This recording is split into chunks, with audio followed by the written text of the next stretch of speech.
Bob Burbridge, Chief from Mason County Fire District 4. Good morning. How you doing, sir? I'm well. Good to see you. Been a while since you've been in. It here. has. Changed It has. some things up a little bit. Talking Fire Prevention Week. And I've been talking about it all week long. But first things first, we got a big storm coming. What are you encouraging the folks in Fire District 4 to do to be prepared for this one? Be prepared. Wow. I'll tell you what I did. I took the tennis ball out of the gutter. It was a couple of days ago. All this water was coming out. No, I did it at my due diligence, and I cleaned out the gutters, and it wasn't working, and I found the dog's ball. So I almost flooded. Well, I mean, that's a thing that happens, and people will see the rain coming over their gutters and may wonder sometimes plans what it is. don't go as they seem. Oh my gosh! All right. So that's the big takeaway from today. Check your gutters, make sure that they're clean. That is a good piece of advice. And take the advice seriously. You know, all the information. No, it is very. Not everybody serious. gets a chance to look at the radars we do. And this is big. It is very big. People are saying historic. And there's going to be a pause, and then we're going to get hit again. 2 inches today, another inch tomorrow, inch and 2/3 on Saturday. So we're going to keep our eyes on the major areas, the Skoke River near Potlatch, things like that, where major flooding happens in the tributaries. Fire Prevention Week. What else? What are we telling people? I found out this week, was interesting to know, that smoke detectors have a shelf life. 10 years. I had no idea. We had a grant, and we didn't get all those detectors out, and someone always pops up. We're always, asking if you have a detector, and we realized we only had 2 years left on our shelf smoke detectors that we hand out. You hand out. So, we're starting over. So there's plenty of the big box stores. They have really generous grants that we can go out and get fresh smoke detectors. But 10 years goes by really quick. It does. And carbon monoxide as well. They've got the notes on the back there. You can see the manufacturer date or something like that. And yep. It's pretty easy to find on most of them. So you guys, and I'm assuming most other fire districts as well, have the opportunity to pass these out? Was that just something? If they don't have some on their shelf, we have partners all through the county that I know. Jeremy Hicks up in North Mason, he was talking about his closet.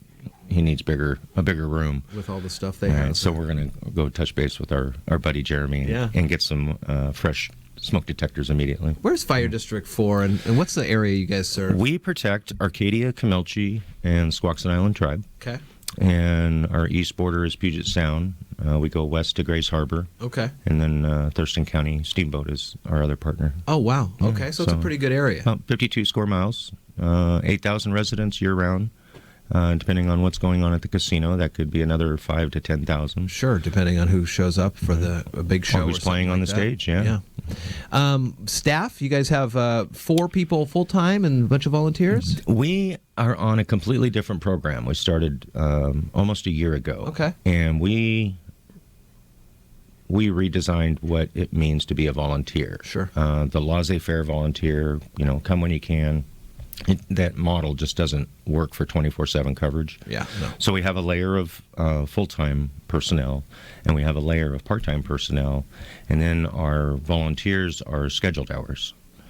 So we still have the occasional volunteer that responds from home, or that call that needs more staffing, but we always have 2 on duty 24/7, and we're about 2 years into a 5-year model where we were looking at a staffing model at 2018. So 2018, our goal was is to have 4 persons on duty 24/7. Wow. And that gives us 2 teams of 2. There's a lot of calls that are overlapped, so they'll be at one call when another call comes out, and sometimes it's a game of triage and chess. I was wondering about that. I was going to ask you, is there the need for that much personnel, the service calls? There is. I've been the chief for about 10 years and came on board with the district right after the towers fell. Right. And since the towers fell, we have doubled our call volume. The demand is there. All the data is there. It's just going to continue to become, we're all going to get a little bit older, and that just drives the call volume up. Is there ever going to be a time where it's all the districts, maybe not all of the fire halls, but all the districts have full-time people all the time? Or is there still not 100% of that. The need's there. I don't know that the planning and the revenue's there. Sure. And there lies the problem when you have 13 government jurisdictions in one county. We truly do not spend fire tax money in the most efficient way when you look at the entire county. Right. And that's driven by property taxes and value.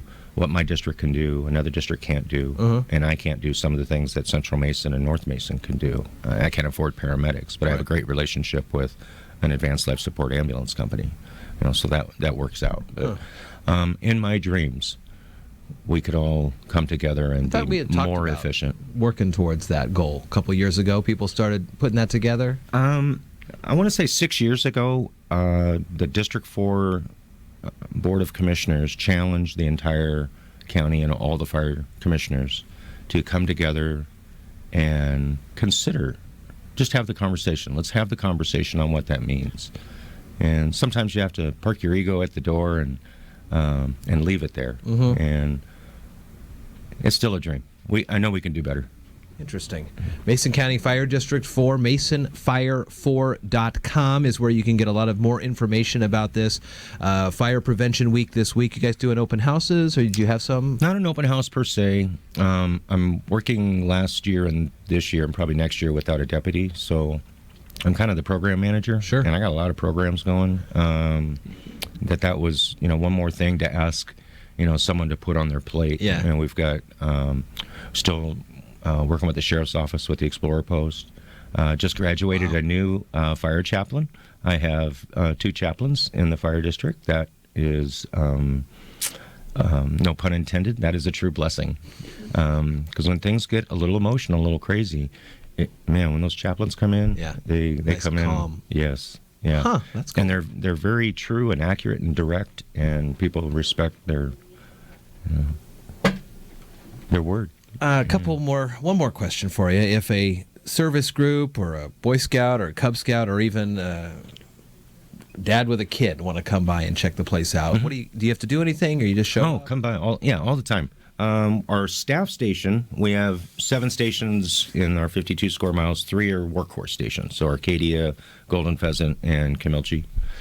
Golden Pheasant is our turnaround station. Anybody who's going to the beach accidentally pulls into Golden Pheasant, and then we turn them around, put them on the freeway, and send them off to the beach. So that's predictable when the car pulls in. So we always have the doors always coming open at Arcadia, Camilchi, and Golden Pheasant. So whether it's participating in an auction, we have rides to school. We have rides to work. We don't limit it to just kids. We've taken teachers to school, and that's all part of that fire prevention and that partnership message. Yeah.